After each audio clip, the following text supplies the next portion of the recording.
Oo nga eh. Nagulat ako eh. Hindi, sinigurado ko muna naman na nag-stay pa ng ilang segundo sa San Nico. Ay, hindi. Kanina akala ko Didi, sa baba talaga ako dito ba may Didi. Asar eh. No? Okay. Pag DTS naman, kaya nyo namang payugin yan. Ano ba kayo? Hindi kasi nakikipag-away nga, ayoko na makipag-away. Sa bagay. Oh. Oo. Sir Nico, how about you? Sir Nico? Wala kang Pwede mag-mic, Nico. Nico, pwede mag-mic. Nagmamatter yung kalidad ng sinasabi mo. Dapat mga legal, literally. Ito lang yung, sige. Pero gusto ko lang i-wrap up yung idea ko doon. Ngayon, kung sa tingin nyo naman, kinidnap talaga, especially call out sa Banateros at saka any dun sa, dito sa Peanut Butter Pizza, papuntahin nyo ako dyan. Tapos mag-debate tayo dyan. Abangan ko yan.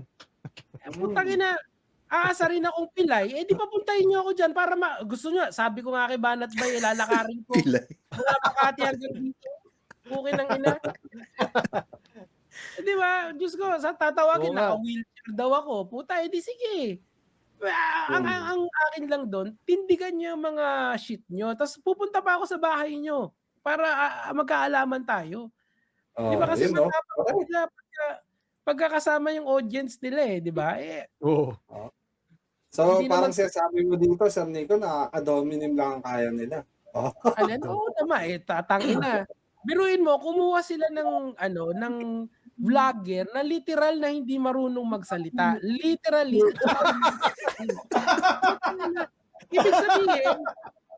Ibig sabihin, hindi na importante yung sinasabi mo. Kasi hindi mo naman Sakit nga, ano yun eh. Like, literal eh. Na-real talk mo naman, Sir Nico. Grabe ka. Pero sa totoo lang, siya yung pinakasikat ngayon. Oo, siya yung pinakabastos. Kasi siya yung pinakabastos. So, yun pala yung standards. Agree ako sa iyo dyan, Sir Nico. Agree ako sa iyo. Oo. So, ang standards pala ng pagiging Duterte supporter, basta bastos ka. Okay na yun.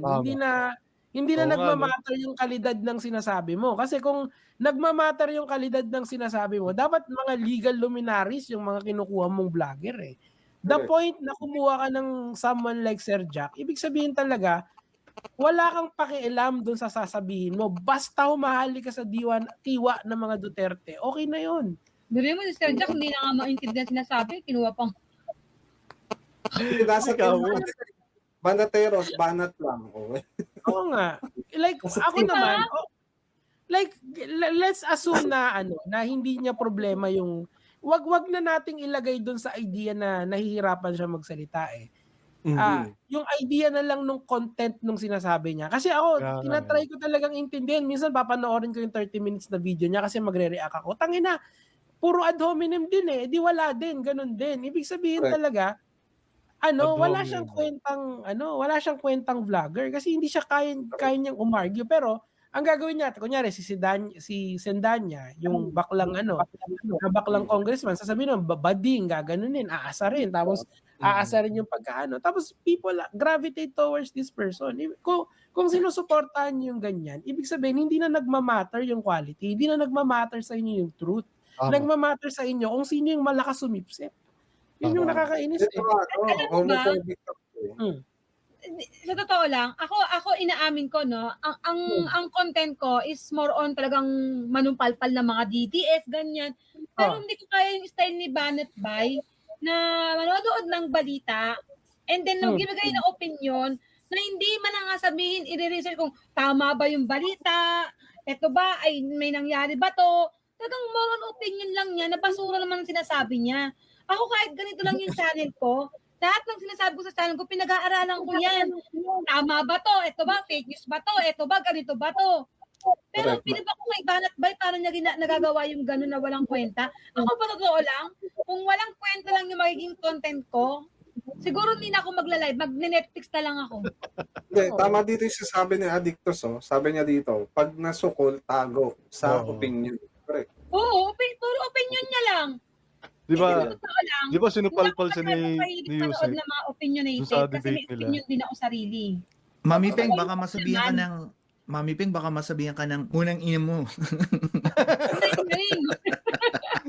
Mok-mok. Hindi ko talaga na-gets yun. Sa totoo lang, si Dens ang nagpaliwanag kung ano ibig sabihin nun. Maki yung mana. Maki yung like, hindi ko gets talaga bakit sila kukuha ng ganun vlogger. Ibig sabihin, hindi talaga quality ng salita yung... Hindi na walang Hindi, quality ng sinasabi, wag yung salita Okay lang kung kunyari magaling siyang essayist, or yung mga post niya talaga parang Malashelo Magno na may laman. Oo, hindi totoo naman, in fairness. Diba? Kung may laman. Kumukuha lang sila ng mga parang... Tawag naman kasi sa ganyan, parang, sorry to say, pero parang basura content kasi pagka puro ad hominem lang yung binibigay mo. Ano yung sinabi nila sa akin? Panghe, mataba, pilay. Di pupunta ako sa inyo, tingnan nyo kung mataba ako, tingnan nyo rin kung pilay ako. Ganun lang kasi. Sino sabi diba? Si Sir Jack. Ina-acronym ka ni Banat Bay? Oo. Hindi, si Sir Jack, yung bago. Lalo, yung bilip ako dun, kahit ngunguna. Alam nyo ba? Sabi niya, sorry, pag meron pong may bingot dyan Di ba sabi ni Sir Jack, pinapahanap daw siya ni PBBM. Alam nyo ba, may nag-chismis sa akin. Pinapahanap? Hindi, kaya raw siya pinapahanap kasi hindi pantay yung tahi, papatahin ng maayos. Kasi yung tahi niya, di ba? Mami Peg, hindi na nga namin tinuloy mo talaga. Seryoso. Sabi, ewan ko kung totoo, pero sabi sa akin ganun Kasi may programa si PBBM nagpapatahi ng bingot. Yung tahi niya, di ba? Kaya hindi masabi ko dapat. sa mga DDS. Oy. Hindi namin pinagtatawanan Baka sabihin Kasi ad hom na rin tayo. Seryoso Next to topic, hindi next topic. Hindi to joke. Seryoso, papaayos daw yung bingot niya. Kasi hindi maganda yung tayo nakaangat dito at dumaba dito. Mami Peng, muna ina mo. Muna inanyanin. Hey, break. Pero Break seryoso, lang. Mami Peng, narinig ko siya. Tinanong ko talaga si Dens, I think isang linggo tinanong ko siya, paki-translate anong ibig sabihin ng imo. Akala ko naman, parang may sinasabi siya na hindi ko lang maintindihan. Mura pala yun. Muna na mo. Kaya nga sinabi ko, put a little more Di ba? Yung put Malakas siya sa malakas siya sa postings Kasi bastos talaga Alam mo kasi pansin ko talaga. Puro pambabash. Ang utak. Ang masakit dito kasi, yung normal na Pilipino, mas natutuwa sila doon sa ganun kaysa doon sa may laman ng sinasabi. Nakaka-disappoint 'Di ba? Kaya ako kita mo yung mga DDS, puro yung mga issue sa akin noon ng dinalapag nila. Ngayon lang nabago kasi 3% negative 3% si BBM Alam nyo, negative 3% yan kasi sinisiraan siya ng mga DDS. At saka, kung may papakulong yan, kahit dalawa, puta panalo na yan, up agad yan. Diyos ko. Mabilis pa sa alas 4.